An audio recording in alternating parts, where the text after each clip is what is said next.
Good afternoon, viewers. Welcome to GAM TV. Today we have a discussion based on healthy lifestyle, and it is about how is it for a parent to live with a child with special needs or with a disability. And before we start, I want to introduce our guest for today. I will start on my right hand. Yeah, I'm Veronica van der Kamp, and I'm a mom with a child with special needs. I'm Vivian, and I'm an actress in GAM TV. I'm Jet Ellens. I work and live in Amsterdam Zuidoost. I'm orthopedagogue at the Center for Parents with Children with Developmental Problems. I'm Yanni van der Stij, and I am a parent and child advisor, and I work in Amsterdam. My name is Mansoura Osman, and I've got two children, one with special needs and one is needs also intensive care. I'm Oscar Hilscher, and I'm working for a Healthy Lifestyle Program of Amsterdam. And my name is Juan Walter, also working for the Healthy Program at the GGD, or the Municipal Health Service. So, before we start, how do we address a child with challenges? Is it a child with disability?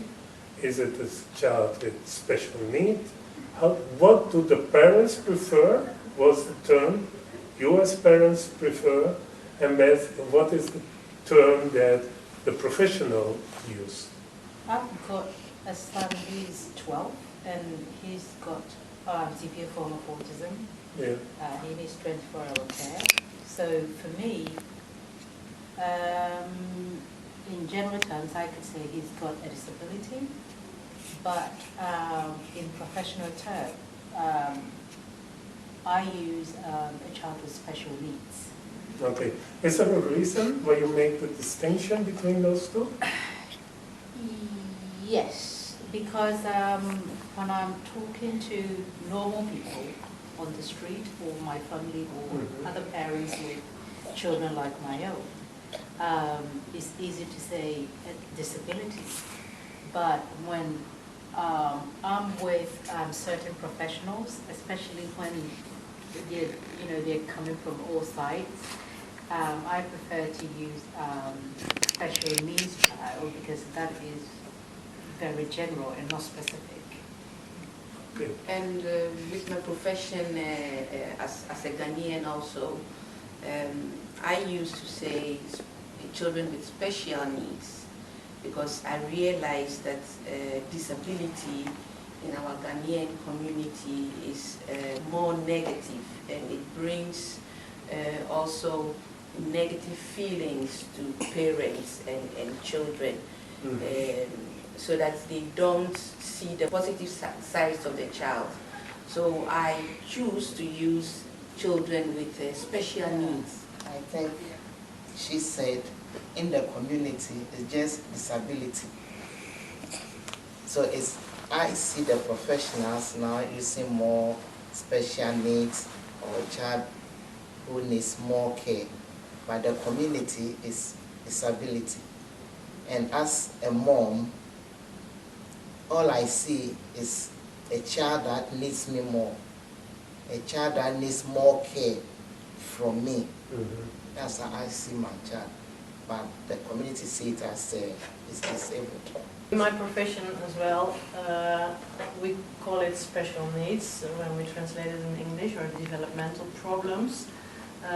Disability is like the end of the story, and it closes the possibility. So special needs says more about what you as a parent should give, or we as professionals should give the family. And special needs is not saying it's all negative, it's also getting attention, and some things are very good developed and others are need extra attention. So it's more diverse, as disabilities closes the possibilities in my view.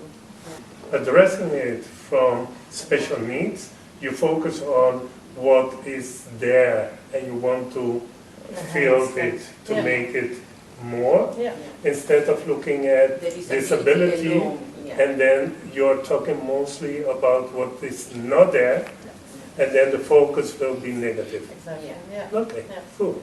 So that's for the viewers at home, that how people look at it.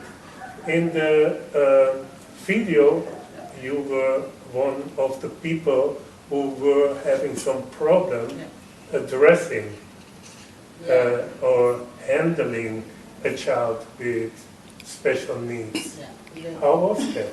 In the video, in Africa, it doesn't matter. You can have a child, you like the child, but you yourself can do something to the child in a spiritual way. So I was thinking, maybe my sister is doing something to that child in a spiritual way. So I tried to offer her a pastor so that she can go to pastor, for the pastor to take, to see, to talk, to pray, and to know something about, but because Africa is there. So, but she always neglects me. She don't want to hear it. So then my mindset tells me, no, then you are the one who is doing something to this child. Okay, Yeah. so let's check this with the mothers, because I see the mothers are recognizing this. How does the community react to you as a mother who has a child with special needs? Once I went to the hairdressers, and I came in contact with a lady who turned out to be a pastor's wife. And I was having a conversation with the hairdresser, who is also my friend. And she was asking me about my children and how they're doing. And this lady overheard. And she came into the conversation and said, oh, that is too much. You must have done something wrong. I mean, come on, both your children can't have such a problem. There is something wrong. You need to see a pastor. But I don't believe in that kind of belief. So I was upset, and the hairdresser was upset because she also don't believe in such things.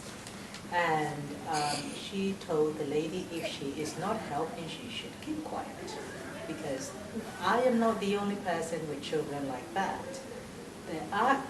These children are everywhere, and you could have one yourself. Mm-hmm. So you shouldn't condemn people when you don't know them, and if you're not going to be positive, maybe you shouldn't say anything.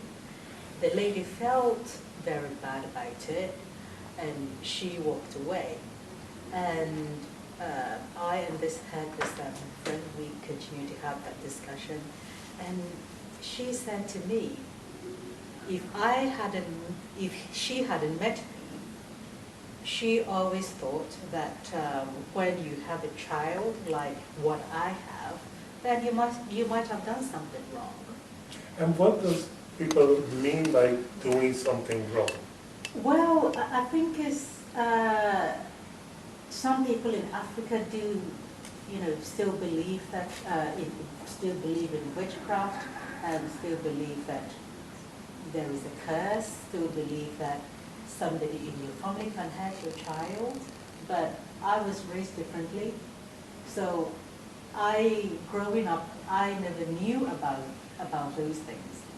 So I don't believe in them. And it never crossed my mind just once that it's possible that somebody can do something to him. So What she's saying is true. We see it a lot in our work. That is one side of it. And the other side, what I also see... What do you see a lot in your work? Can I you see a be lot more that specific? people think the disability of the child is coming from evil. Somebody has done it evil, either the parents themselves or family or witchcraft or anything from Africa has done the child wrong. That is one side. But there is also another side where people accept physical disability easily. When they see it physically, then they say, okay, this child has a disability. But the disabilities that is from inside, like autism, like mental illness, all the other disabilities that is inside, those are the ones that they really think it is spiritual. So they don't have to look for help from professionals that heal those things. So they rather keep the child away from the society, but also from professional help. And they can keep the child and even fight with professionals who want to help. So how do you deal, and this is a question for both of the professionals here, how do you address it? How do you let parents know it is okay to come and seek help? And how do you deal with the community in educating them? Well, I think I see it developing when we started 15 years ago in Zuidoost, and there was a lot of anxiety and What kind of shame, anxiety? anxiety about what do the professionals do with our children. Are the children who are in the center of my center, are they mentally handicapped or physically handicapped? Is it contagious?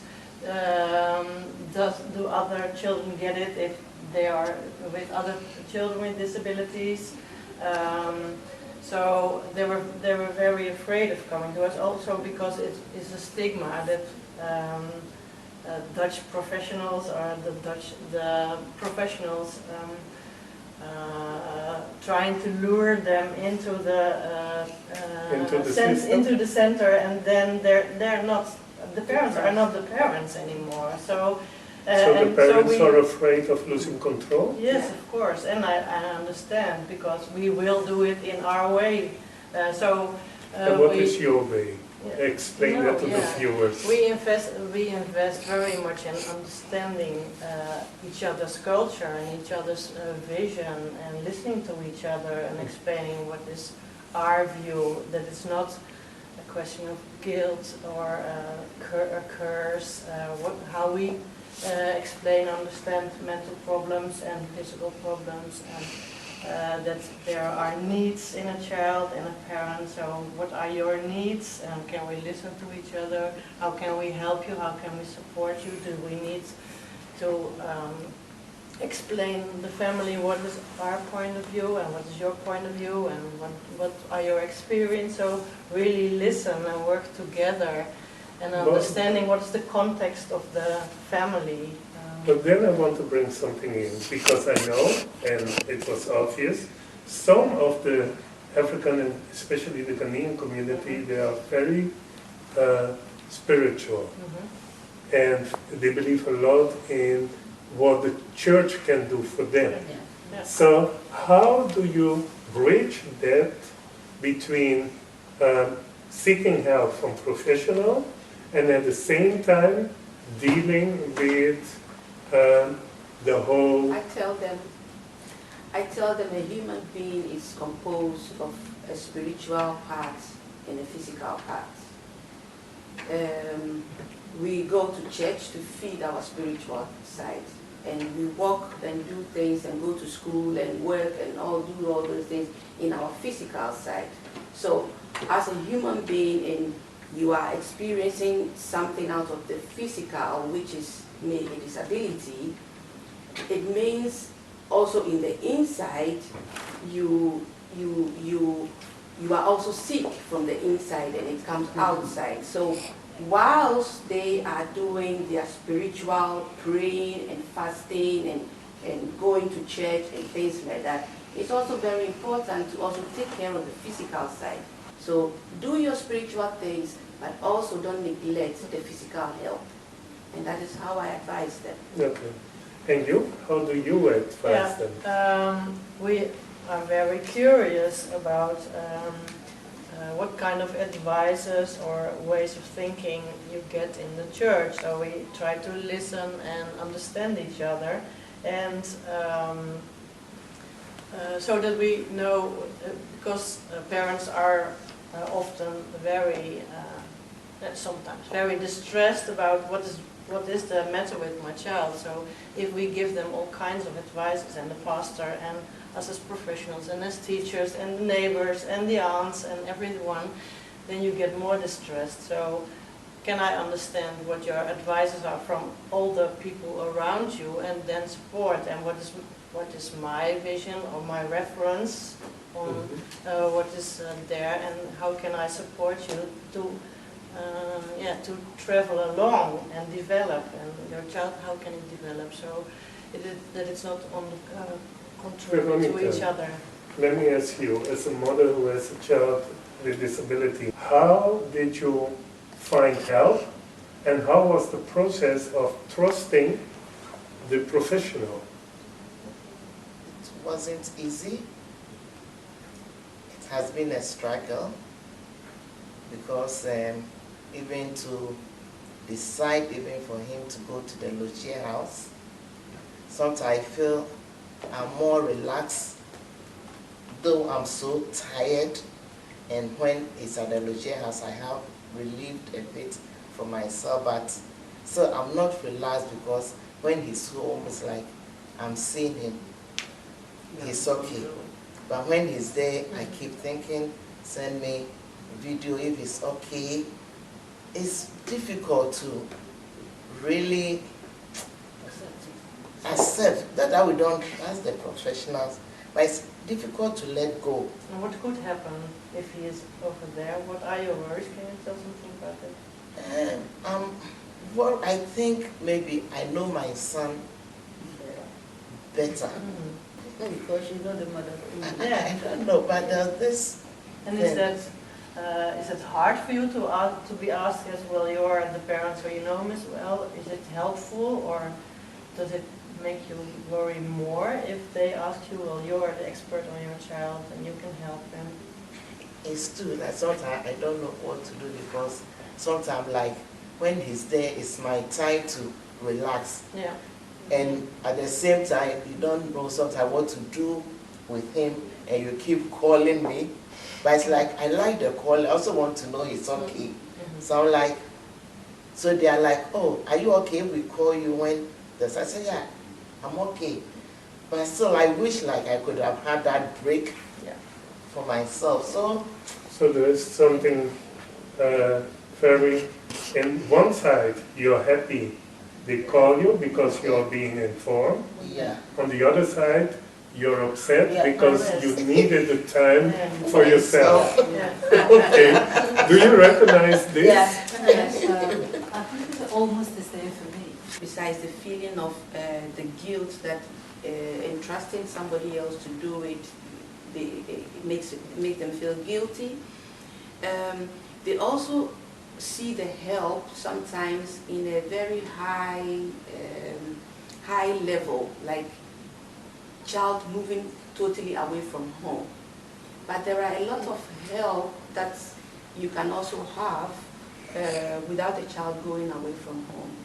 And because of these feelings, they close themselves and don't find information about all these little helps that can even help you at home. But still, it is based on the child. Yeah. And what we were talking was based on how can you help yourself. Yes. So my question for you as professionals is, do you have special programs where parents learn to make time for themselves? Yes, we have. Yeah, it's helpful that in the research, in literature, and in wetenschappelijk onderzoek, scientific research and evidence-based programs. It's more and more. We know more and more that being regulated yourself, regulated as in being calm and being at rest, and that your regulation is interacting with the child's regulation. You are responsible of your child, and it only is regulated and calm and at ease when you are at ease. So more and more we have programs about for parents about understanding how behavior is of your child and how you regulate and what is helpful in regulating yourself. So more information about how regulation works, but also there are training programs, mindful with your baby or mindful with your toddler, or talking with each other, what are your experiences, a thing like this is very helpful, that when you feel alone and you meet other parents, so there's more and more information and more support for the parents as well, I'm thinking. Or therapy or trauma therapy for parents, because when you have when you have traumas or very intense experiences, you can't deny and neglect them, because it will affect the relationship and the being of your child. So more and more focus on as a parent and the child. We take care of the child a bit more, but you are important to us. So. The thing is, and I'm going to check it with the parents, is that the Afro community are really afraid. Yeah, that's what I wanted to say. Come in. Yeah, all what you are saying is true, but in our community, especially in Ghana, we bring it from Ghana to here. Yeah. And the mindset is still there. Yeah. The people don't see it like we are in Europe, we can get help and things like that. They see it like the child is sick. And as long as the child is, if she herself even feeling guilty that why she brings such a child in the world. Yeah. And then she start pushing everybody away from the child. If you watch the film Good, you saw my sister, many people will meet her and tell her that, oh, if you want to go near the child, say no, no, no, no, no, no. If you want to help, say no, no, no, no. Yeah. She's having a mindset of nobody have to touch her, you know, like that. Yeah. So it's the mentality that we have, Yeah. that we came in here with. Yeah. It's still there. Yeah. It never goes. Even if you teach us 100 years, it's still there. But I'm always reluctant to convince and convince Yeah, and convince. the convincing is more good, because the more you convince, because at the end of the film, you will see that my sister will come back to her senses and then let the child go together with other child. Yeah. Yeah. Maybe this one thing that sometimes I want to correct, like the community, Right. I think we don't want people to see our case like that. Yeah. But on the other way around, is the way the community That's right. reacts to us when they see you in. Sometimes you just want to just be also just normal, and shouldn't be always like a pity, Yeah. you know. But it's like, oh my God, oh, like what? Sometimes you forget a bit that you have your child has this special needs. You just want to. I don't bring my son into our community. Yeah. I don't bring my son much into the Ghanaian community. Yeah. But I feel more relaxed bringing him into my husband's community, the Dutch community, because when they see, it's like how they see the others. It's inclusive. You see, but in my community, it's what a pity. Even you want to even bring your child to even church and have a normal church service, and they always have to call and pray to take away the sickness away. Is it helpful? Yeah. No, we believe, we have our belief, and we know God does everything, but sometimes we just want the child to enjoy the normal. Yeah. It's not every time that is something that has to go away. It should go away. Yeah. We want that. But it's always a big problem that this honey by, this have to go. So we have to try to heal this very moment. And if you are saying no, then that's how she was doing, like, Yeah. then you are the one You are the one, doing something to the Yeah. child, you know?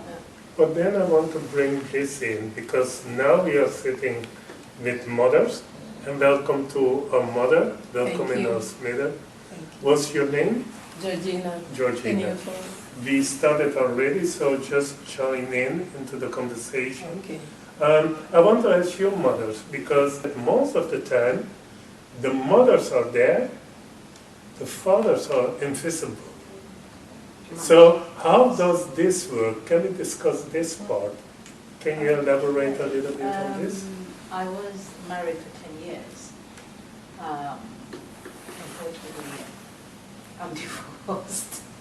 but I think my marriage broke up largely because my ex-husband wasn't involved, and partly because in the beginning, when our youngest son was diagnosed with autism, either he found it difficult and didn't talk about it, or because he didn't accept it.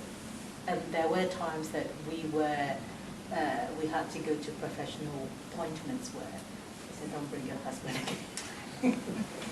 Because you can't actually force a child who is severely autistic just to heal. Okay. And I think with time, I felt alone in it. I was doing it alone.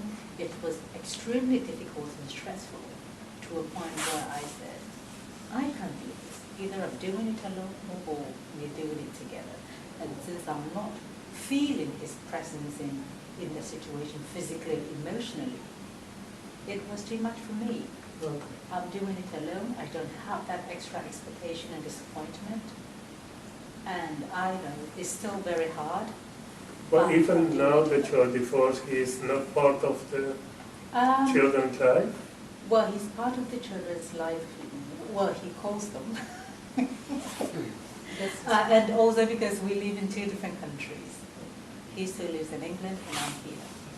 And I don't, there is a guilt that, you know, the family is broken. And I was also very, I don't know, I won't say glad, but I was relieved that my eldest son seemed to be okay with it and said, oh, I guess you guys don't argue anymore. Okay. Yes, so for me, it's okay. And I do have acquaintances with children like my own, and they're all divorced. And we all seem to have the same problem. Okay. The men don't take part. And Georgina, what is your point of view on this one? My point of view is the father of my children are still part of their lives, but you as the mother takes most of the responsibilities, because with mine there are two. One is sitting in the row stool, a wheelchair, and the other is autistic. And just after here, I have to pick the younger one to row stool dance.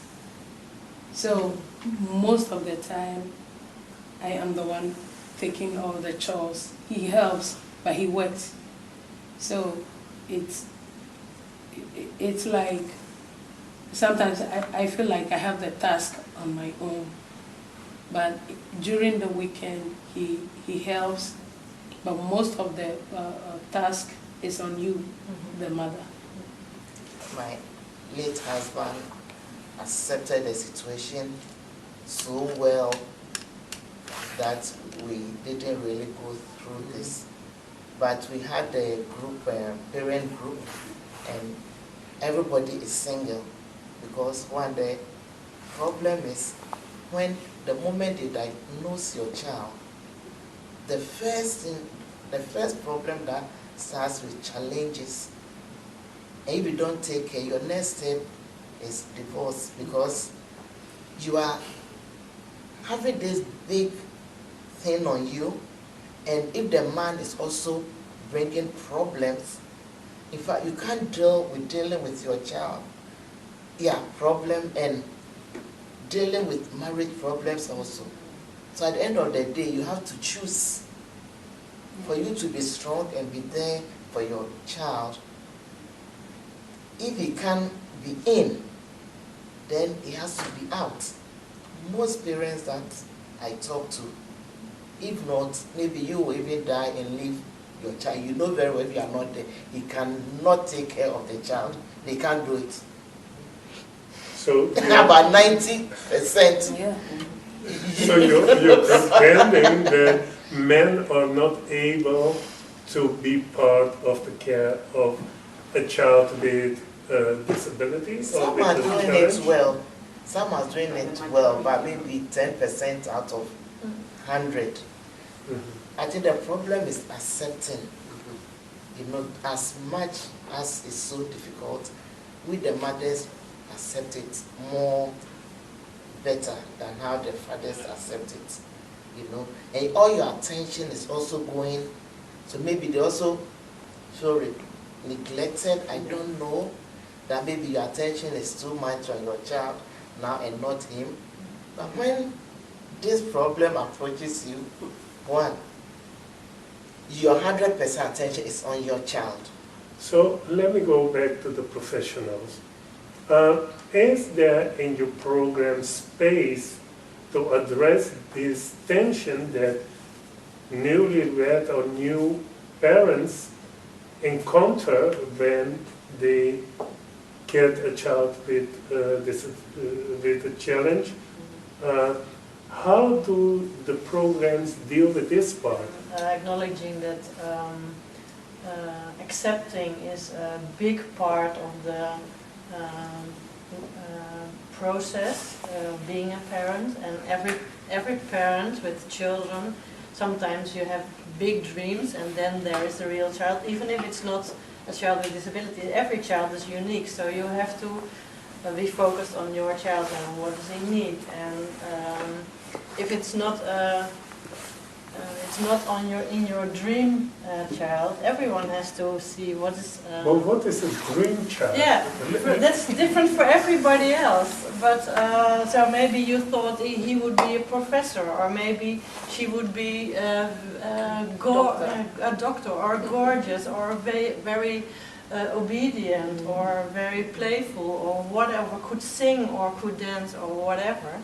But the reality is sometimes different than what you dreamt of, because you can't imagine that your child has a life of its own and makes its own choices and develops. So, but when you have a parent, when you have a child with special needs, and it has a name, or it is small in the future, or it will be a different future, then mothers and fathers and everyone has different a different process. So we address: are you on the same wavelength? Do you understand why you have big trouble with the acceptance of the situation?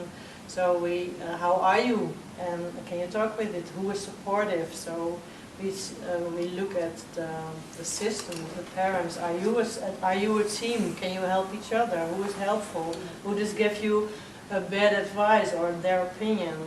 Who disrupts your system? I want to come in because I noticed at a certain point you two starting moving like, does this work? Do you think that this approach can help the African parent, or do you have another point of view on it? For me, when she started with the, are you on the same wavelength? How are you dealing? Mm-hmm. If my ex-husband is sitting in front of me now, and she is sitting there and said, tell him how you feel, I would have said, all I needed was your emotional support, because I had to sacrifice my dreams because I knew that I was the stronger one. I could deal with it much better. If I was prepared to do those things, I needed a shoulder to cry on when things get too much. I needed somebody to be physically there sometimes when things got too much. And the problem with, I think, most African men is they don't want her to tell him that you are doing it wrong, or there is a problem with this relationship, and we are here to help you address it. He is right, you are wrong, there is nothing wrong with my child, she is imagining it. And he always feels like I'm Exactly. telling you are doing wrong, even if I'm trying not to say. there isn't that acceptance that there is something wrong with the child, Mhm. and if there is something wrong with the child, it's not as big as you make it seem. So when there is that denial, Denial. They stay and a the long mom time in denial. and the mom is the only one seeing it and accepting it. No, you are too emotional. The child will be fine. The child is not fine. And I I see also- that Georgina agree with you. Yes. Can you tell us a little bit about your experience on this? On the emotional side, sometimes you become emotional as a mother, because sometimes when you look, if my son is standing here and you look at him, you will say there is nothing wrong with him, because it doesn't show on his face. He's a normal child, but only his behavior that will make you think he's because he can take care of himself. He can bath, he can brush his teeth. I have to do everything for him. But when he is standing like face to face with you, talking to you like a normal person, you will never think. So sometimes when I think about him, it breaks my heart. It breaks my heart, and sometimes I sit down to think, how is he going to make it? Although there is help over here, but sometimes I would think when he leaves home, I know there is help somewhere, but I'll be thinking for him that when he leaves home, how is he going to do things without me? Mhm. How is he going to, cope with life? So with all this, as in the emotional background, it sometimes breaks you. So with us, the only thing we comfort ourselves is prayer, spiritually. Because when you sit down to think about it, it really breaks you down. Okay, Veronica, you decided at a certain point that you wanted to address this problem and discuss it into the community. You addressed the municipal health service with project proposal to make a video and to do this discussion. What's the reason?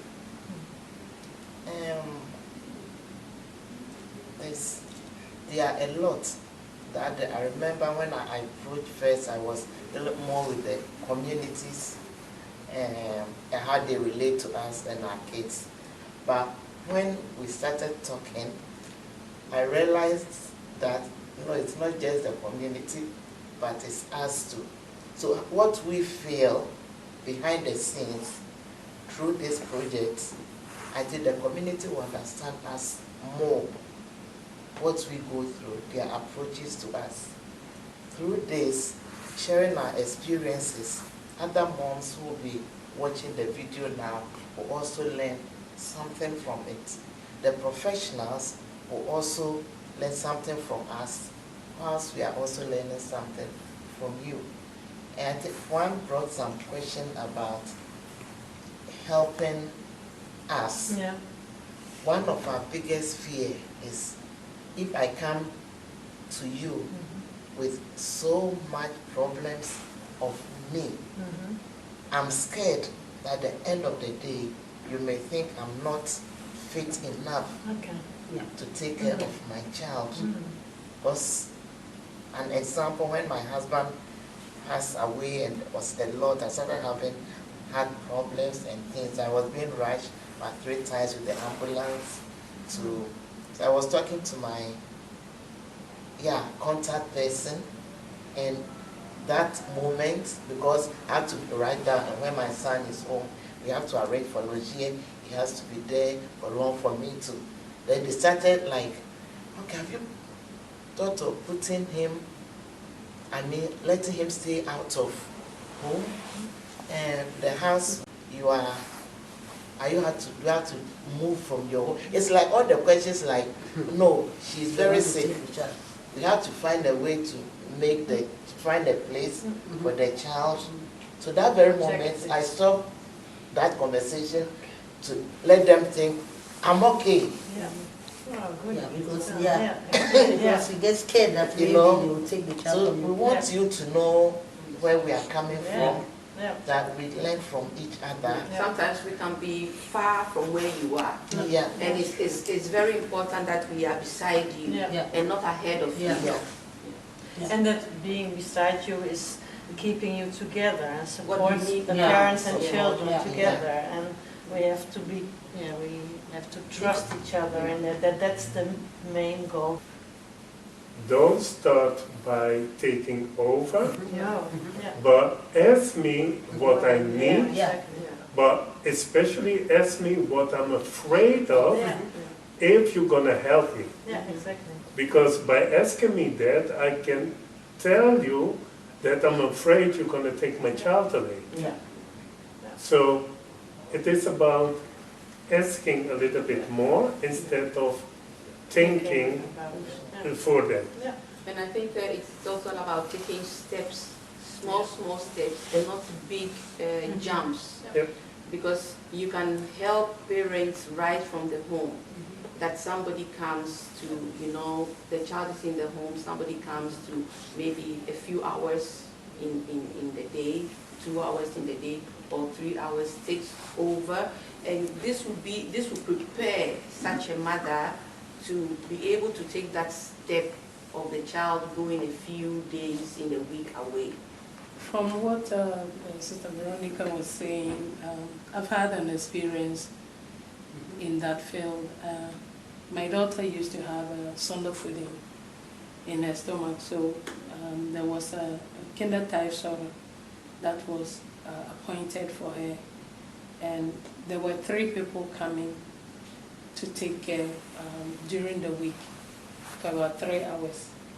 So there was one of them who had planned to take my children away from me, because whenever I go to an appointment with her at AMC, after we've left, like with her dietist, she will email back and acquire information about my daughter. So she started gathering information. Whatever happens in the house, she will write it in the file. Whatever she sees, she will, bit by bit she was gathering, but I had no idea until one day she took my daughter of 20. She was then about 10 years. We were moving from where we were living. So she told me, in order to release the burden, she's taking the 3 of them. And I told her, you came for only one. So if you take all the 3 of them, wouldn't it be a burden or too much for you? She said no. So I told my daughter, when she goes with her, whatever she asks her, I didn't know what came over me that made me, I told my daughter that way, that whatever question she asks you, tell her she should ask your mother. So when they went, as soon as they came back, my daughter was shivering. So I told her she should wait. So when she went back, my daughter told me, Mama, you were right. She started asking questions. Are you and my father taking good care of us? And she said, because of what I told her, she started shivering. And she said, my mother takes good care of us. She's not a bad mother. So if you have any question, ask my mother.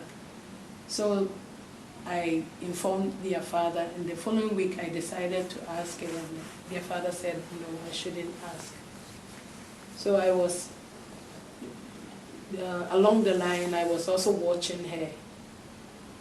So in about 2 months, I decided, well, I wouldn't need the help. I would take over, because I had to give up my job and other things. So on the day that this woman was to leave without the job, she went crying. So it's not all of them, but sometimes when you meet someone, it's their intention. So most of the time it is good to talk with each other about what is the intention. Yeah. What, if you want to take some burden from me away, is it to for a certain amount of time, or is it you want the children away from me? Oscar, the municipal health service have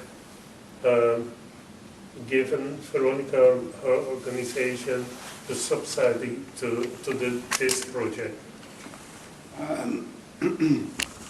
Because well, we have a problem of children growing up in this area more unhealthy than in other areas. So there's an inequality between healthy children, which means when you have your child growing up healthy, it has a brighter future, and they can join in with the rest of the population. If you have a problem with your health, it's going to be very hard to join the normal daily life. So in order to equalize this, the children in Southeast, and especially the children with special needs, we need to support initiatives like this. And Veronica told us the story about what happened in the homes where the children are staying at home and not taking outside, and the parents struggling with the parenting and not accepting always the help. So we thought, well, let's do this project because it seems that there's a very much of a need to either bring it out to the community to show them what is actually happening with those parents and their parents as well. They're mothers from children, so they need to understand what's going on with the mothers with the special needs children. So yeah, that's why, because of the story of what Veronica told us, and we know about the inequality between the health of children in this area and the other areas. This is basically why. Thank you. So we're gonna round up, and maybe I will go through every person. Did you say what you needed to say, Veronica, or is there something that you want the viewers at home to know? I think I've really said what I really want to say. If you have anything, any story that you think that you want to say, you can bring it to us, and we will film out of it. We will make a film out of it, and so that everybody will know what you are thinking and things like that. And thank you for sharing the stories and learning from each other and listening to each other. And if people want to reach you, can you say the name of your organization and the telephone number, please? People are always welcome to see. I work at Kabouterhuis, MOC at Kabouterhuis, and in Zuidoost the telephone number is 020 453 0191. But parents can't refer their own child, so we always have contact via the OKT, the ouderkind teams, or via the family physician or a doctor or anyone. So we can explain, in the call we can explain how we can reach each other. Yeah. So parents cannot go directly to the Kabouterhuis. They are being referred or through the OKT or through another specialist. Yeah. When parents are curious or want help from it, we always arrange that it is arranged. It's not first look at the referrer and then are welcome. So we help each other then. We need a paper, but we can help each other with that. So it is not so bureaucratic? No, well, we try not to, yeah. Okay. Jenny, you're from the OKT, so how can people reach the OKT? The OKT is everywhere. The OKT, we are at schools, basis school, middelbare school, in the bike, in the neighborhood, we are there. You can find us. I'm very happy for this panel, and I'm very happy for this discussion, because as a Ghanaian myself, I think it is time that we address these issues. If you listen to what we were talking about, we don't call them children with disabilities. We call them children with special needs. It means they are unique. If you see them in their uniqueness, then you can also see their positive sides. Before this, the discussions got started, we were having an informal discussion, and it was about children with special needs, not just being about difficulties, but there are also, I wouldn't say benefits, uniqueness and something positive about it. For me, my son is difficult in many ways, but he brings me such joy. I just look at him and it's just beautiful on the inside. His innocence, and through him or through both my children, I've met the goodness in people, people who go beyond their job to help you. And I think if your child is like everybody else's child, you don't get to see those sides of humanity often. So for me, yes, I have seen great strength within myself and both my children, and my youngest in particular just brings me great joy. So it's not a total loss. Good, nice. I would like to encourage fellow parents who are at home to join us, or not to hide behind the curtain, but rather I encourage them to come out, because it's not easy for everyone to be open about the sickness of their children. But my hope is, from my experience, when you make things open, or when you come out with it, when is the acceptance. When you accept it, you are ready to explore with your child everywhere. So I encourage them to come out whenever the need arises. Good. I think it's important to make sure that it doesn't stay here or with you watching this. So we have discussed this topic, but it's up to you to discuss the topic amongst the community, with your friends, your family, and share this positive, beautiful message to help these parents and children to fully enjoy life. I know that from the Municipal Health Service, we have trained now an amount of 30 religious leaders to address healthy lifestyle in their community.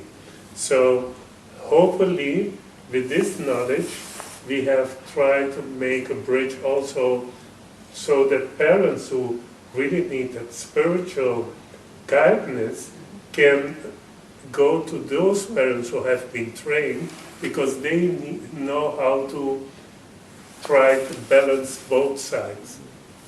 So I hope that the viewers can get some lesson learned from what we discussed today. And if you have any question, you can always address them through GAM TV. Or you can just go to Stickton GAM, and we have our YouTube channel also, where all the videos are also there. Thank you, viewers. Until the next time. Yes.